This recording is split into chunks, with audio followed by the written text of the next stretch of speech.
जय श्री कृष्ण। पांडव सेना के प्रधान योद्धाओं के नाम बतलाकर अब दुर्योधन आचार्य द्रोण से अपनी सेना के प्रधान योद्धाओं को जान लेने के लिए प्रथम अध्याय के 7वें श्लोक के माध्यम से अनुरोध करते हैं। अस्माकं तु विशिष्टा ये तान्निबोध द्विजोत्तमा नायका मम सैन्यस्य संज्ञार्थं तान् ब्रवीमि ते। अर्थात हे ब्राह्मण श्रेष्ठ, अपने पक्ष में भी जो प्रधान योद्धा हैं उनको आप समझ लीजिए। आपकी जानकारी के लिए मेरी सेना के जो सेनापति हैं उनको बतलाता हूँ।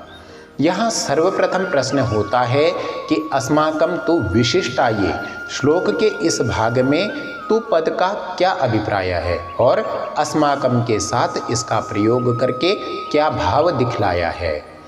तु पद यहाँ भी के अर्थ में है।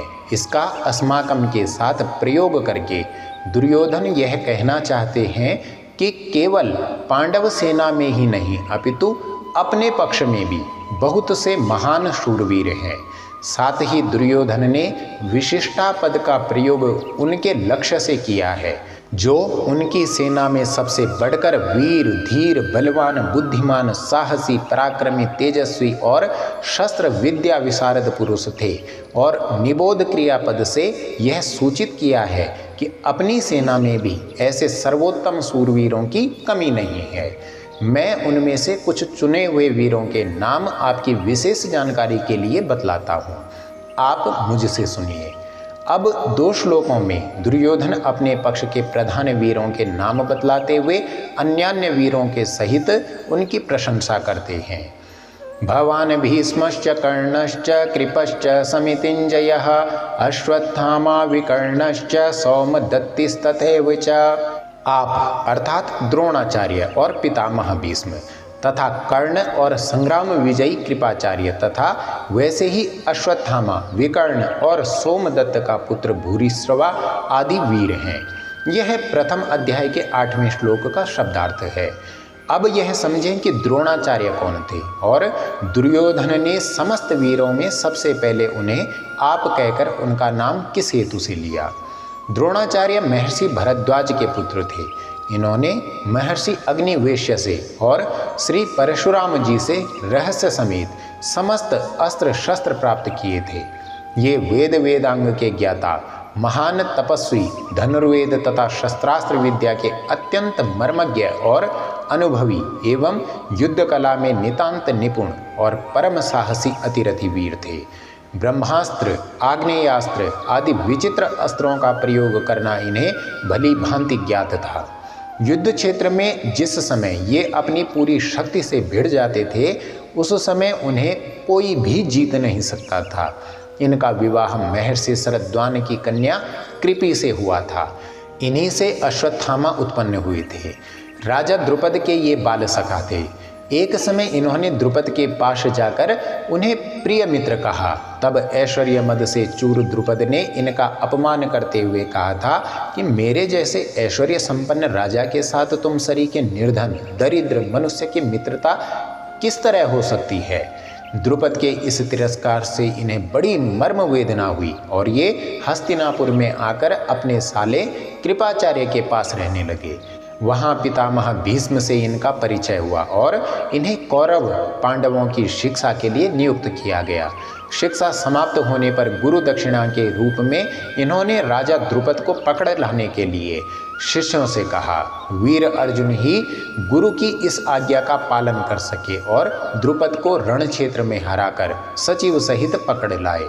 द्रोण ने द्रुपद को बिना मारे छोड़ दिया, परंतु भागीरथी नदी से उत्तर का भाग उनका आधा राज्य ले लिया। महाभारत युद्ध में इन्होंने 5 दिन तक सेनापति के पद पर रहकर बड़ा ही घोर युद्ध किया और अंत में अपने पुत्र अश्वत्थामा की मृत्यु का भ्रममूलक समाचार सुनकर इन्होंने शस्त्रास्त्र का परित्याग कर दिया और समाधिस्थ होकर ये भगवान का ध्यान करने लगे। इनके प्राण त्याग करने पर इनके ज्योतिर्मय स्वरूप का ऐसा तेज फैला कि सारा आकाशमंडल तेज राशि से परिपूर्ण हो गया।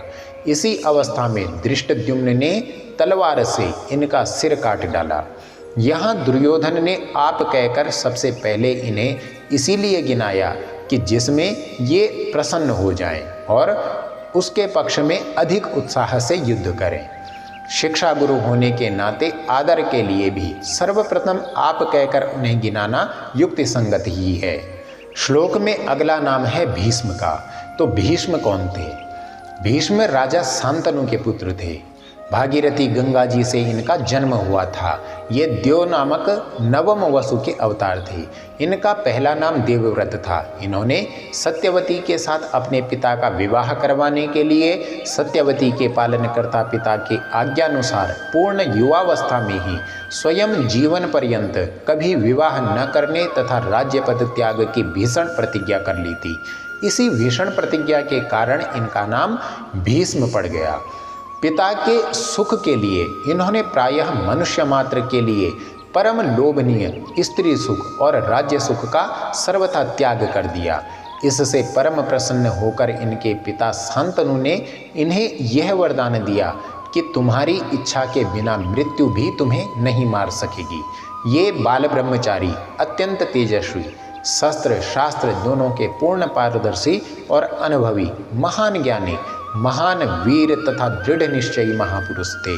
इनमें शौर्य, वीर्य, त्याग, तितिक्षा, क्षमा, दया, शम, दम, सत्य, अहिंसा, संतोष, शांति, बल, तेज, न्यायप्रियता, नम्रता, उदारता, लोकप्रियता, स्पष्टवादिता, साहस, ब्रह्मचर्य, विरति, ज्ञान, विज्ञान, मातृपितृभक्ति और गुरु सेवन आदि प्रायः सभी सद्गुण पूर्ण रूप से विकसित थे।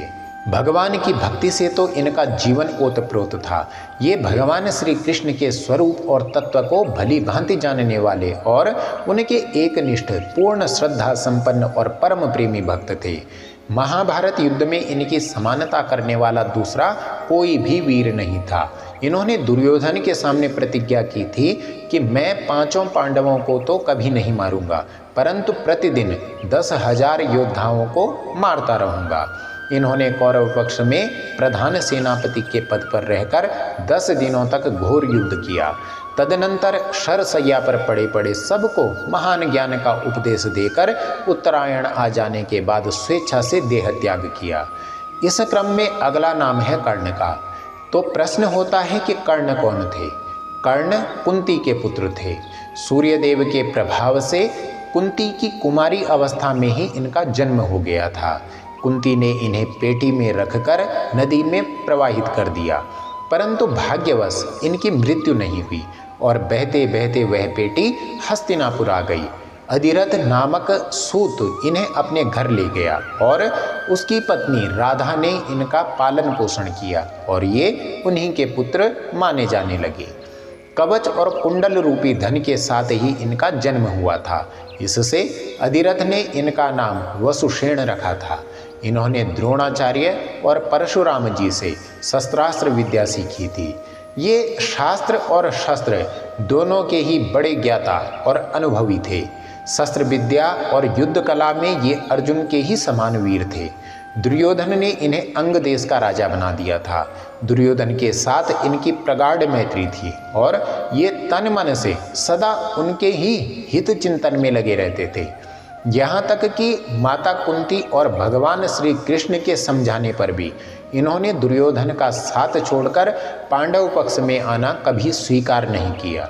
इनकी दानशीलता अद्वितीय थी। ये सदा सूर्य देव की उपासना किया करते थे।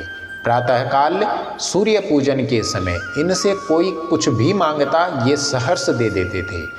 एक दिन देवराज इंद्र ने अर्जुन के हितार्थ ब्राह्मण का वेश धरकर इनके शरीर के साथ लगे हुए नैसर्गिक कवच कुंडलों को मांग लिया। इन्होंने बड़ी ही प्रसन्नता के साथ उसी क्षण कवच कुंडल उतार दिए। उसके बदले में इंद्र ने इन्हें एक वीरघातिनी अमोघ शक्ति प्रदान की थी। कर्ण ने युद्ध के समय उसी के द्वारा भीमसेन के वीरपुत्र घटोत्कच का वध किया था। द्रोणाचार्य के बाद महाभारत युद्ध में 2 दिनों तक प्रधान सेनापति रहकर ये अर्जुन के हाथ से मारे गए थे। अगले वीर हैं कृपाचार्य। ये गौतम वंशीय महर्षि शरद्वान के पुत्र हैं। ये धनुर्विद्या के बड़े पारदर्शी और अनुभवी हैं। इनकी बहन का नाम कृपी था। महाराज शांतनु ने कृपा करके इन्हें पाला था। इससे इनका नाम कृप और इनकी बहन का नाम कृपि हुआ। ये वेद शास्त्र के ज्ञाता, धर्मात्मा तथा सद्गुणों से संपन्न सदाचारी पुरुष हैं। द्रोणाचार्य से पूर्व कौरव पांडवों को और यादवादि को धनुर्वेद की यही शिक्षा दिया करते थे। समस्त कौरव वंश के नाश हो जाने पर भी ये जीवित रहे। इन्होंने परीक्षित को अस्त्र विद्या सिखलाई। ये बड़े ही वीर और विपक्षियों पर विजय प्राप्त करने में निपुण थे। इसीलिए इनके नाम के साथ समितिंजय विशेषण लगाया गया है। अगला नाम है अश्वत्थामा का। अश्वत्थामा आचार्य द्रोण के पुत्र, शस्त्रास्त्र विद्या में अत्यंत निपुण, युद्ध कला में प्रवीण, बड़े ही शूरवीर महारथी हैं। इन्होंने भी अपने पिता द्रोणाचार्य से ही युद्ध विद्या सीखी थी। अब नाम आता है विकर्ण का। धृतराष्ट्र के दुर्योधनादि 100 पुत्रों में से ही एक पुत्र का नाम विकर्ण था। ये बड़े धर्मात्मा वीर और महारथी थे। कौरवों की राज्यसभा में अत्याचार पीड़िता द्रौपदी ने जिस समय सब लोगों से पूछा कि मैं हारी गई या नहीं, उस समय विदुर को छोड़कर शेष सभी सभासद चुप रहे। एक विकर्ण ही ऐसे थे जिन्होंने सभा में खड़े होकर बड़ी तीव्र भाषा में न्याय और धर्म के अनुकूल स्पष्ट कहा था कि द्रौपदी के प्रश्न का उत्तर न दिया जाना बड़ा अन्याय है। मैं तो समझता हूँ कि द्रौपदी हम लोगों के द्वारा जीती नहीं गई है। अगले वीर का नाम है सोमदत्ती। सोमदत्त के पुत्र भूरिश्रवा को सोमदत्ती कहा जाता था। ये शांतनु के बड़े भाई वावृक के पौत्र थे। ये बड़े ही धर्मात्मा, युद्ध कला में कुशल और शूरवीर महारथी थे। इन्होंने अनेक यज्ञ भी किए थे। ये महाभारत युद्ध में सात्यकी के हाथ से मारे गए। अब यहाँ प्रश्न होता है कि इन श्लोकों में तथा और एव इन दोनों अव्यय पदों के प्रयोग का क्या अभिप्राय है?